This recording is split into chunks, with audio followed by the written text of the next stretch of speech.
In this video, we're going to talk about VNAV. VNAV is one of the greatest things ever put into airplanes besides engines. I'll show you how to use and set VNAV up properly for a departure, arrival, along with some questions and answers at the end. And while you're watching the upcoming intro, be sure to click the like and subscribe button.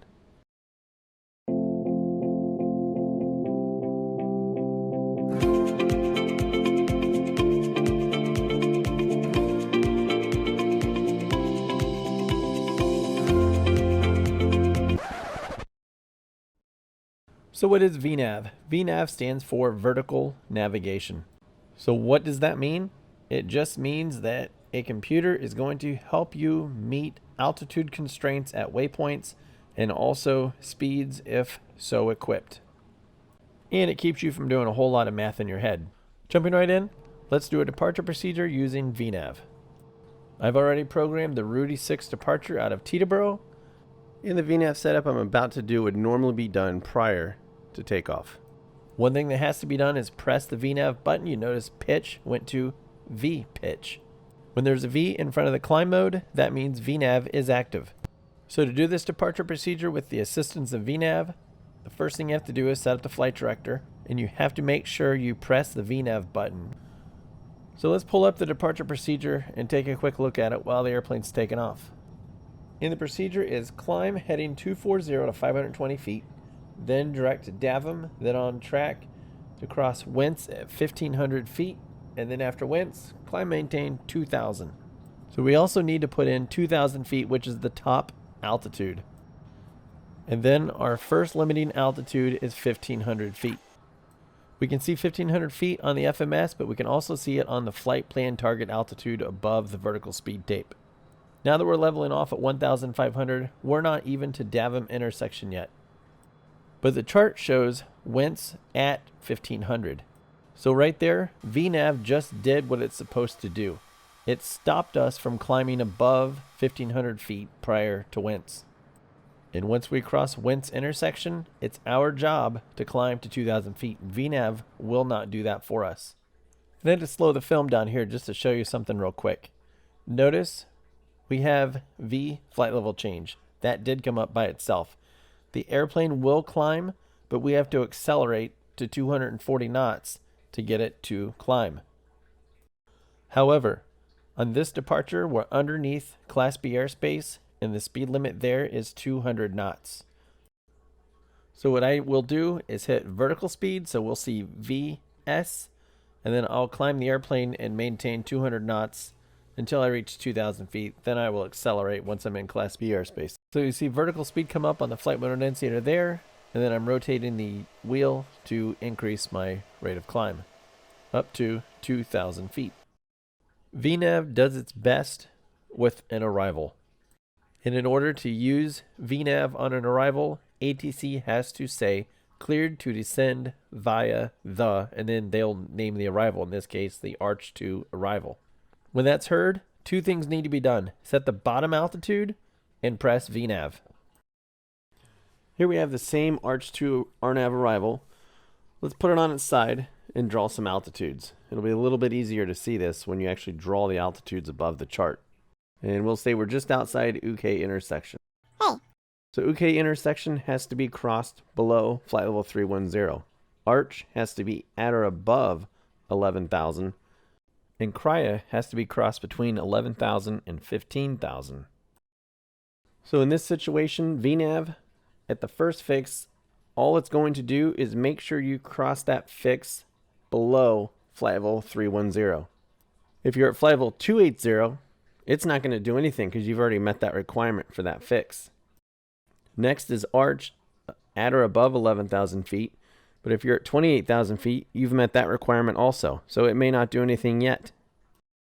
But then we have Crya intersection that we have to cross between 11 and 15,000 feet. So what might that look like? Well, it looks like this, which is a vertical path that's going to have you cross Crya between 11,000 and 15,000 feet. That path could be 3 degrees, it might be 2.4, it could be 1.4. It's just going to be some descent angle to get you down in between 11 and 15,000 at Crya intersection, while also being below 31,000 feet and above 11,000 feet. And does it matter what those descent angles are? The answer is no. The FMS is going to figure out those descent angles. We don't even need to know them. It's still going to get us down to the altitudes and meet the restrictions along the arrival. And we may not cross a waypoint exactly at a specific altitude. For example, Crya is between 11 and 15,000. We may cross it at 14,000 feet. And then Jake intersections between 10 and 11, that one might be crossed at 10,800. It's just going to be somewhere in between those two altitudes. If we skip ahead to the end of the arrival, you can see Herbie intersection. It's above 5,000 feet that we're going to cross Herbie intersection. But the next fix after it, the end, is 5,000 feet. We're going to cross that one at 5,000 feet. So in this case, the FMS will figure out a path that will make us cross at that point at exactly 5,000 feet.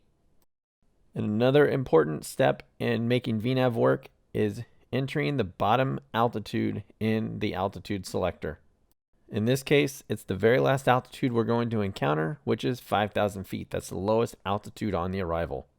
The altitude selector always wins when it comes to altitude. So for example, ATC clears us to descend via the Arch 2 RNAV arrival, but we're only cleared to 7,000 feet. So we put 7,000 feet in the altitude selector. So the FMS will compute a VNAV calculation to cross the very last waypoint at 5,000, but we limited that altitude to 7,000 feet. It will start the descent at the same point in time, but it will only go to 7,000 feet and not 5,000 feet. So if we're doing this arrival, it's selected in the FMS. We're at flight level 320. We do everything. We press VNAV, but we don't change the altitude selector off of flight level 320. Will it still work? The answer is no. The altitude selector is not going to let the airplane go below flight level 320, no matter what VNAV is trying to do.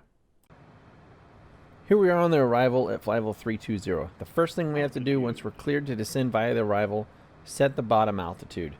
So we need to move the altitude selector until we see 5,000 feet. And once 5,000 is in the altitude selector, the next thing we need to do is press VNAV. And when that was pressed, you'll notice Alt went to V out on the flight mode annunciator. Two more things we see. If you look on the MFD, you will see TOD, or top of descent. That's where we're going to start our descent. And on the flight mode annunciator, you will also see a white path. That means the path is armed. That's the vertical path, or V path. The next thing you'll see is we near the top of descent, the vertical deviation display will appear right there. And we can also see the VNAV deviation pointer, which is that little pink diamond. And when that little pointer centers, the airplane is going to start a descent. Think of this as a glide slope intercept, and the airplane's following the glide slope down to minimum if you were doing an ILS approach. And as the VNAV deviation pointer centers, you can see right there, path went from white, moved up to the top. Now it's active in its V path. Another thing you'll notice in the top right corner of the PFD is the flight plan target altitude. Right now it says 11,000 feet. 11,000 feet is the next limiting altitude. We know that's the limiting altitude because it says Alt V, and Alt V is the flight plan target altitude. However, once we pass the next constraint, or the constraint after that, that target altitude will change as we pass waypoints. The arrival showed that we had to cross UK intersection at or below flight level 310. You can see UK is in front of us. We're right now at 303 and descending, so we've met that condition. So now let's skip ahead just a little bit, and we'll pull up the arrival and put some graphics on it to help illustrate what we're doing with VNAV. You can see the pink triangle for our position on the arrival. We're between UK and Arch intersection. We've crossed UK below flight level 310, and we're going to cross Arch above 11,000 feet. As the descent continues, we can see we're approaching Arch intersection, and we're going to cross that at or above 11,000 feet. There are also several speed restrictions on this arrival. And the compliance of those speed restrictions are up to the pilot with the use of throttle. But I can say from experience, flying an aircraft in real life that has auto throttles using VNAV on an arrival, it is very cool to watch. It will do its thing, it will hit waypoints and speeds, and all you have to do is sit back and watch. And this airplane does not have auto throttles, so it's all being done manually. Other thing to remember, below 10,000 feet, max speed 250 knots. So we have to do that on our own, even though it's not charted. We just have to know that. So you can see VNAV is working out rather well. It's meeting every single altitude restriction. And when I did this, I did not have to do any math in my head at all. It's doing what it's supposed to do. And it's crossing Herbie at or above 5,000. Now it's going to cross the last fixed Buell at 5,000. We see ALTS, which means the airplane will level at the altitude we have in the altitude selector. So we've used VNAV on a departure, an arrival. Can we use it on an approach? And the answer is yes. This is an ILS approach. Think of this as a miniature arrival. If we're cleared for the approach, we can set the bottom altitude, and that is 2,500. After that, we'll be using the glide slope to get down to the runway. So you can see as we're setting 2,500 in the altitude selector, we have VLV on the flight mode annunciator. Think of the V in ALT-V as VNAV. It's going to use the flight plan target altitude as the next level off. If it said VLS, it would be using the altitude in the altitude selector. So on this ILS approach, in the current state, will the flight director intercept and fly the glide slope? And that answer is no. The next thing it's going to do is level off at the altitude in the altitude selector, which is 2,500 feet. To get it to fly the glide slope down, VNAV won't do that. We have to actually press approach, and it'll look like this. You'll get the glide slope, and then approach, loc 1. And in case you're wondering, I did load the ILS approach in the FMS. When you're within 30 nautical miles of the airport, the localizer will be tuned automatically.